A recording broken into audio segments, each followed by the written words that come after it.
Ni simulizi ya kusisimua ya Usiku wa Giza sehemu ya 3. Endelea kusikiliza, mambo yanazidi kuwa mazito. Msimuliaji wako naitwa Maira. Karibu sana. Majira ya usiku katika nyumba ya mzee Othman, mabinti watatu walikuwa chumbani wakijiandaa kulala. Stori za hapa na pale zikiendelea. Wakati huo Hawa na Zaituni walikuwa wamekaa kitandani wakiwa wamevaa mavazi ya kulalia. Leila ndio alikuwa anatoka kuoga muda huo, alikuwa amejifunga upande wa kitenge. Akafungua kabati la nguo, akawa anatoa nguo huku wadogo zake wakimtazama. "Dada, umebarikiwa wewe," aliongea Hawa. Zaituni akacheka na akadakia akasema, "Amebarikiwa vitu vingi mno. Tunajivunia dada yetu." Leila akiwa ameshatoa gauni yake ya kulalia, akafunga kabati na akageuka akawatazama wadogo zake, akatabasamu na kusema, "Mimi pia najivunia nyinyi wawili." Leila baada ya kusema hayo, akavaa gauni yake ya kulalia. "Lakini sisi hatupo kama wewe. Wewe ni mzuri na pia umesoma. Sio kama sisi," Hawa aliongea. Leila akakaa kitandani huku akitabasamu. Akawatazama wadogo zake na kuwaambia,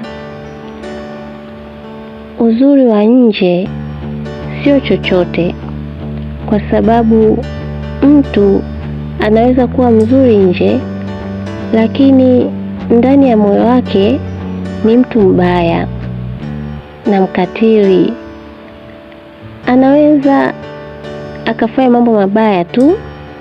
Kwa hiyo nyinyi wawili niombeeni mimi niwe mtu mzuri wa ndani. Pia kukosa elimu ya kuendelea sio kufeli maisha. Muhimu akili ya kuzaliwa na kujifunza kutokana na makosa. Ukiwa mtoto mdogo, wazazi wanapambana kwa ajili yako, kukuhimiza kwenda shule, lakini kwa raha ya usingizi pamoja na adhabu ndogo ndogo za shule, unaweza kuhisi usumbufu kwenda. Utawadharau wazazi na mwisho utaacha shule.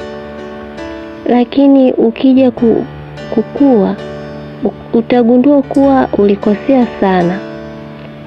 Baada ya maisha kuwa magumu, sasa baada ya kugundua kosa, unapaswa kupambana kwa kuanzisha biashara na kusimamia vizuri bila kuhisi usumbufu. Hapo unaweza kufanikiwa, ukawa huna tofauti na mtu aliyesoma." Lakini pia wengine waliacha shule kutokana na ugumu wa maisha. Hao hawatakiwi kujilaumu sana, zaidi ya kupambana kwa namna nyingine. Leila aliongea kwa upole akiwaambia wadogo zake kwamba wasikose amani na furaha kwa kutoendelea na elimu.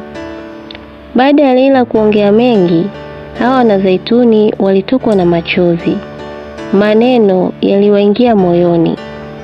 Leila akasogea karibu na wadogo zake na wakakumbatiana kwa upendo hao mabinti watatu.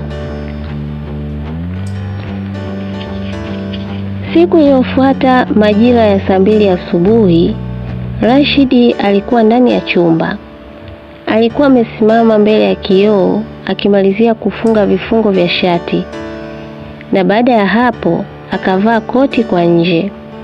Akaonekana amependeza mno katika muonekano wa kibosi zaidi. Rashidi alipomaliza kuvaa, akaenda ilipo meza, akachukua simu yake iliyokuwa juu ya meza. Akatafuta namba ya mtu fulani na akapiga. Upande wa pili katika nyumba ya Samson, Sheila alikuwa jikoni, ameshika chupa ya chai, anamimina chai kwenye kikombe. Simu yake iliita. Sheila akafungua chupa ya chai. na akachukua simu yake, ilikuwa pembeni tu, akapokea simu na kuweka sikioni. Rashidi aliongea. Habari yako shemeji? Nzuri, sijui wewe shemeji yangu. Mimi mzima. Niambie shemeji yangu. Samahani ndugu yangu yupo? Rashidi aliuliza kwa kubabaika kidogo.